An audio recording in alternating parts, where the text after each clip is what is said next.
In Viking lander photographs, it was discovered that there was this weird-looking structure that looks for all the world in the Viking photos like a face. Cameras help us capture memories, but sometimes they also leave us with more questions than answers. They capture things that leave us scratching our heads, wondering what's really going on. Are these things actually real, or could they be something much stranger? Let's take a look at 16 most perplexing and haunting images from history. 16. Mustard gas. This image shows a Commonwealth soldier in 1918 after being exposed to mustard gas, a deadly chemical weapon widely used during World War I. Mustard gas, also called sulfur mustard, is a man-made chemical agent designed specifically for warfare.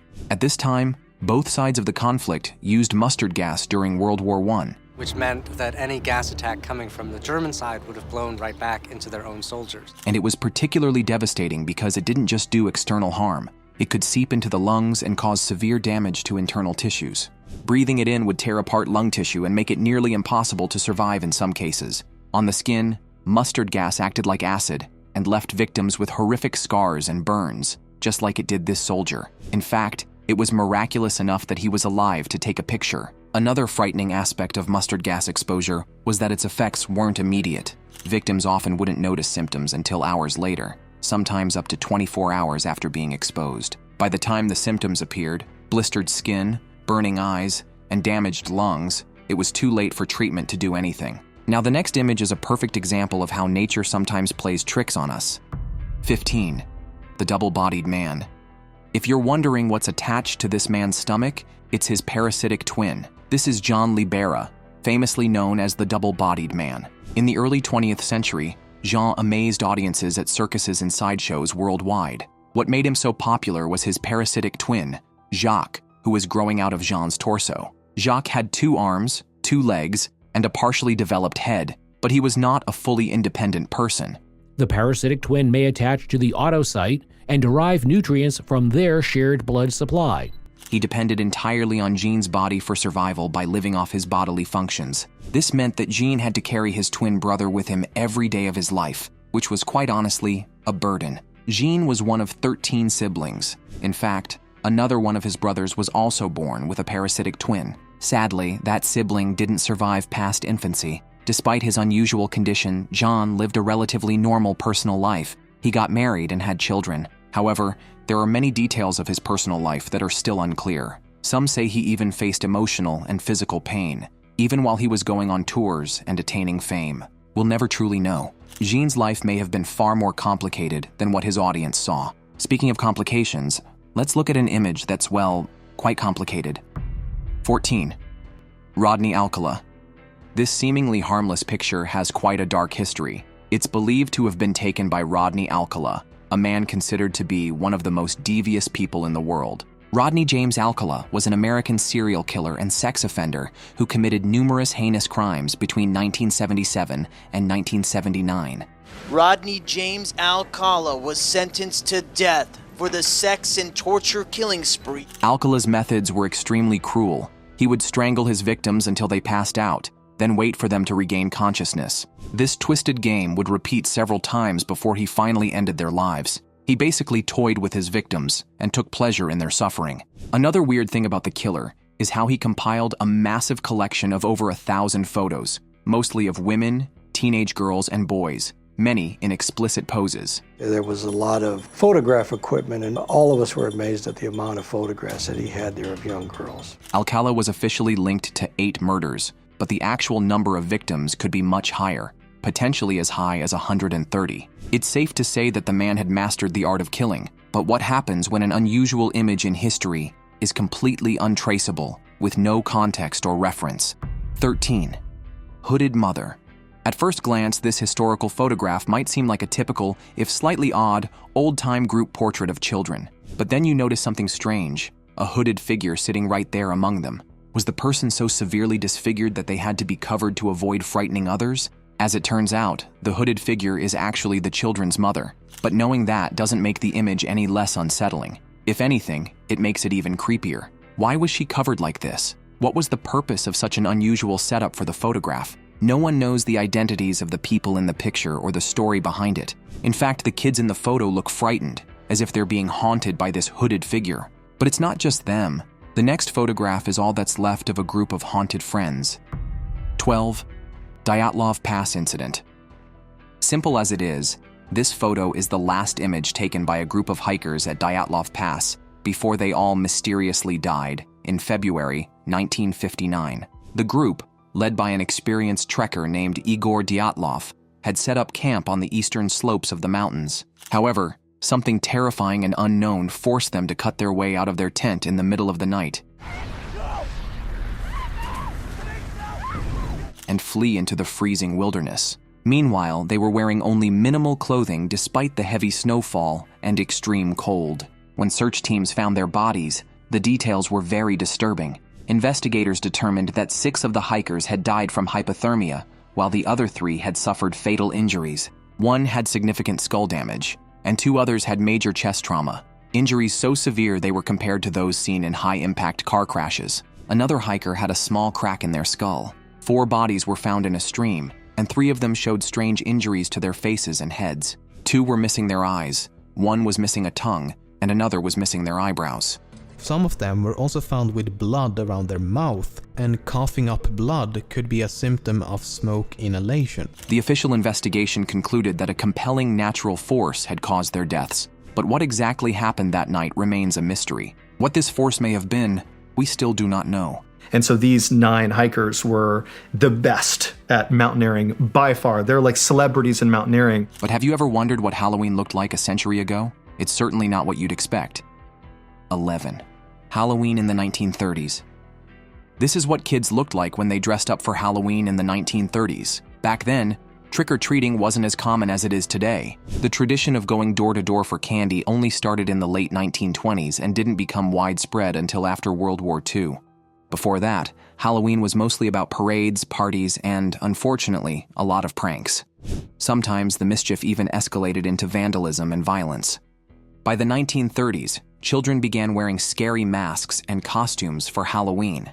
These masks were often creepy because they were designed to ward off evil spirits. This idea came from the ancient Samhain tradition of the Celts, a pagan holiday where people would wear disguises to hide from spirits they believed roamed the earth. The goal was just to blend in with the supernatural beings and avoid their wrath. Besides the terrifying masks, Halloween decorations during this time also included images of witches, owls, and other spooky things. But for this video, the spookiness has just begun. 10. BTK Killer.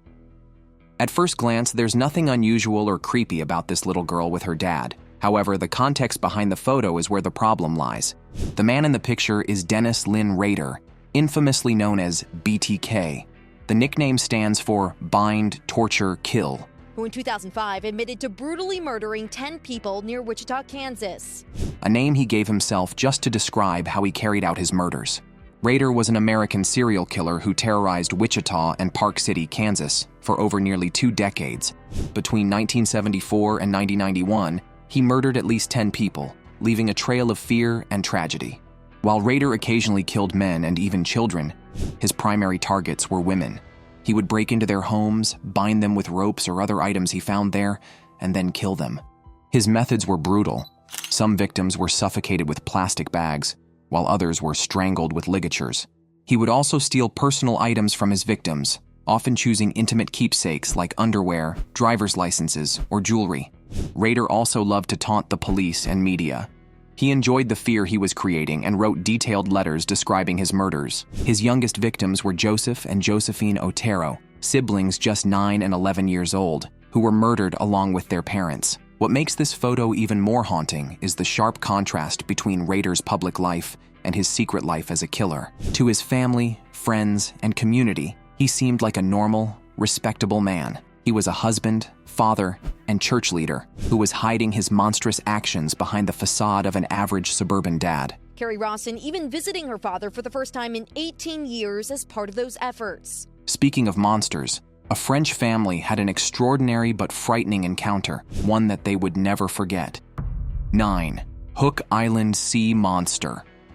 In December 1964, a man named Robert Lesurec and his family experienced something extraordinary while staying on Hook Island in Queensland, Australia. The family had recently bought a motorboat and planned to spend several months exploring the area. On December the 12th, they were crossing Stonehaven Bay on their boat when Robert's wife spotted something strange in the shallow lagoon below them. What she saw was massive, about 30 feet long, and shaped like a giant tadpole. It turned out to be what is now known as the Hook Island sea monster. So let's just move on to the second photo there, John. There's two shots of the head close up, and we can see a creature many describe as resembling a gigantic tadpole or a gulper eel. The family then began taking pictures of the mysterious creature. Robert's first mate, a man named De Jong, even mustered the courage to jump into the water, hoping to get closer footage. At first, they believed the enormous creature, estimated to be 75 and 80 feet long, was dead because it remained motionless. However, they realized soon that they were wrong.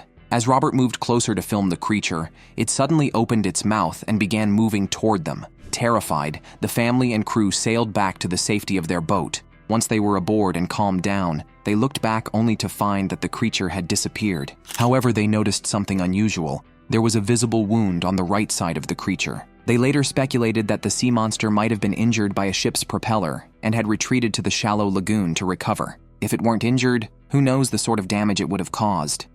And now, for our discovered pick. This image from 1903 surfaced a couple of weeks ago, and it shows what appears to be a glowing orb. The sight seems mesmerizing to such a large number of people. However, viewers have refused to believe that this image is not in some way doctored or altered. If you look closely, the people in the image aren't even staring directly at it. But what do you think? Is it real? Let us know in the comments section with the hashtag #discoveredimage. 8. Live suicide.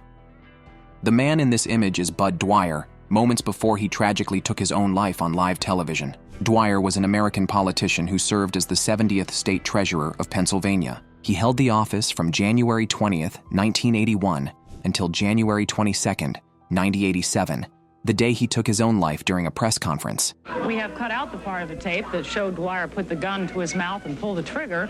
He died instantly. But Bud Dwyer's suicide wasn't because he was battling mental health issues or personal despair. He was merely trying to escape the consequences of his actions. Dwyer was convicted on 11 charges, including conspiracy, mail fraud, perjury, and interstate transportation in aid of racketeering while he was in office. On January 22, 1987, Dwyer arranged a press conference at the Pennsylvania State Capitol building in Harrisburg. During this conference, in front of a room full of reporters and television cameras, he suddenly pulled out a .357 Magnum revolver and fatally shot himself. Authorities did not even try to get him medical help.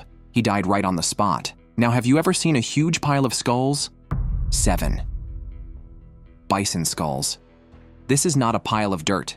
It is actually a pile of bison skulls, found outside the Michigan Carbon Works in Rougeville, Michigan, in 1892. It's a picture taken in Rougeville, Michigan, in 1892. During this time, these powerful animals were being hunted and killed at an alarming rate as part of a communal effort to exterminate the species. This slaughter was majorly driven by the growing demand for bison hides and bones, which were used for various purposes. The Michigan Carbon Works, a company in Michigan, was one of the businesses that took advantage of this practice. They used the bones of the bison to make different products, including fertilizer, glue, pigments, and even ash. At the end of the 18th century, there were between 30 and 60 million bison living in North America. The bison population thrived, and they roamed freely across the plains. However, by the time this photograph was taken in 1892, the once vast herds had been nearly wiped out. There were only about 456 wild bison left in the whole of North America. Bisons may be fading out, but the crazy story behind this picture will forever be a dark part of history. 6. Albert Fish's X-ray. This X-ray belongs to a man named Albert Fish. He had a strange condition which caused him to find extreme sexual pleasure in pain. In his case, he drove needles into his own pelvis, and the X-ray shows that he had 29 of them in his body. But sadly, that's not the worst part. Albert Fish was also a disturbed old man. He killed children, molested them, and even ate some of their bodies. He did these horrible things to at least 3 children between 1924 and 1928. Fish also confessed to hurting many more children, over 100 boys. Most of these boys were African American or had disabilities. Apparently, he chose them because he thought the police wouldn't care as much about what happened to them. When Fish was finally caught and put on trial, his lawyers tried to prove that he wasn't responsible for his actions. They claimed that he was mentally sick because of his difficult childhood. At age 20, Fish moved to New York City. At the time, he was already engaging in prostitution and molesting boys as young as 6 years old. However, despite his lawyers' efforts, he was sentenced to death by electrocution. And maybe hell isn't even so far away, literally. 5. Hell's Cafe. This picture shows an extremely strange cafe located in Paris known as Hell's Cafe. It was also called the Cabaret of Hell and became quite famous for its unusual theme and dark atmosphere. The cafe was founded in November 1892 by Antonin Alexander in Montmartre, Paris. The cafe's entrance had a wide mouth of a creature, which many believed represented the jaws of Leviathan. In the Bible, Leviathan is described as a huge, monstrous sea creature and was symbolically to represent chaos or evil. It's safe to say everyone who visited Hell's Cafe were met with the same disturbing experience. The doorman, dressed as the devil himself, greeted customers with the words, "Enter and be damned." Inside, the theme continued as patrons were served by waiters dressed in devil suits. For those brave enough to visit, the Cabaret of Hell was quite the eerie experience. But it probably won't give them nightmares like this next image. 4. The Lipstick Killer. On December 10th, 1945, a tragic crime took place in Chicago. A woman named Frances Brown was found dead in her apartment. She had been brutally attacked, stabbed in the neck with a knife, and shot in the head. Strangely, nothing seemed to have been taken from the apartment. However, the most frightening part of the scene was a message written on the wall in lipstick. The message said, "For heaven's sake, catch me before I kill more. I cannot control myself." The killer was daring the police to catch him before he committed more murders. The killer had spent close to 2 hours in the apartment after the murder. And the person responsible for this horrifying act was William George Hirons. This man was an American criminal who was eventually dubbed the Lipstick Killer because of the message he left at the crime scene. Hirons was a man with a dark and dangerous side, and he is suspected of being a serial killer. Under the pressure of being tortured by the police, Hirons confessed to committing 3 murders, including the one of Frances Brown. After Hirons was arrested, authorities searched his home for more evidence, and what they found was shocking. They discovered stolen items hidden in a storage shed on the roof of a nearby building. Among the items were weapons, furs, suits, cameras, radios, and pieces of jewelry that had been stolen from many of his victims. After a long trial, Hirons spent the rest of his life in prison before he died from health complications. Talking about health complications, the next image could be a little difficult to take in. 3. Myrtle Corbin. This is a picture of Josephine Myrtle Corbin, an American sideshow performer who became famous for her unusual and rare condition. Myrtle was born as a dipagus, which is a medical term that means she had 2 separate pelvises side by side from the waist down. This condition occurred because her body axis split as she developed in the womb. As a result, Myrtle had 2 sets of legs, one outer set and one smaller inner set. Her inner legs were paired with the outer ones, but they were not strong enough for walking, although she could move them. Despite her condition, Myrtle Corbin became well known in the world of sideshows and traveled with different circus acts. Myrtle was also featured as part of a medical curiosity where people came to see her and learn about her condition. However, her death was far more controversial than her life. After Myrtle passed away, her body became the subject of much interest. Several doctors and private collectors even offered money to take her body for research and study. They wanted to examine her unusual physical condition to learn more about it. This kind of fascination was common as people with unique medical conditions were sometimes seen as valuable specimens for scientific research. To protect Myrtle's body from being taken by grave robbers or collectors, her family went to great lengths to keep her remains safe. They covered her casket in concrete, and various family members kept watch over it to ensure no one could steal her body. Up next, we have the image of a church, but with a really dark twist. 2. Capella dos Ossos. Unlike most places that use more traditional or widely accepted decorations, the Capella dos Ossos takes a darker approach. This small chapel is located in Évora, Portugal, and is one of the most famous and unusual monuments in the area. What makes this chapel so strange is that its walls are completely covered in human skulls and bones. This is why it is called the Chapel of Bones, a place where bones are the main decoration. The chapel's interior is unlike any other church you've ever seen. It is believed that around 5,000 actual human bodies were exhumed and their bones used to decorate the walls of the chapel. These bones came from regular people who had been buried in the medieval cemeteries of Evora. The bones were carefully arranged by the Franciscans, and honestly, it looks quite odd for a place of worship. In addition to the bones on the walls, there are also 2 dried-out corpses on display inside the chapel, and one of these corpses is that of a child.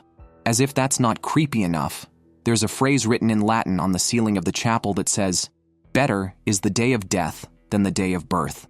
And you might want to brace up for this last one. It's another level of spooky. 1. Island of the Dolls. This is an image taken on the Island of the Dolls, and it is one of the creepiest places in the world. It is home to hundreds of eerie dolls hanging from trees, many of which are broken, decapitated, or dismembered. This strange island is located in the Xochimilco canals near Mexico City and is said to be haunted by the spirit of a drowned girl. The island's name comes from its history, which begins with a hermit named Don Julian Santana Barrera. Don Julian moved to the island in the 1950s to live in isolation. However, after his arrival, something strange began to happen. Just wooden structures and dolls. Oh, so many dolls. According to legend, a young girl had drowned in the canal near the island years before Don Julian arrived. The girl's spirit was said to haunt the area, crying out from her grave.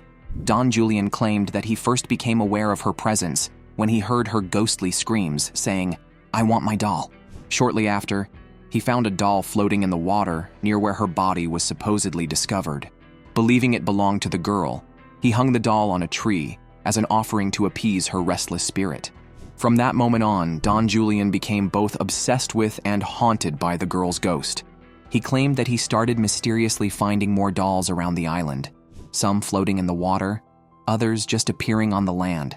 Over time, he collected these dolls and hung them on trees. Many of the dolls were in poor condition, missing limbs or heads. In 2001, however, Don Julian passed away under mysterious circumstances. He was found dead near the same spot where the girl had supposedly drowned. To this day, many believe that the girl's spirit, and perhaps even Don Julian's, still haunts the island. People claim to hear whispers, feel cold spots, and see the doll's eyes move. If you found this video interesting, don't forget to like, share, and subscribe for more intriguing content. Let us know in the comments which photo shook you the most. Thanks for watching, and we'll see you in the next video.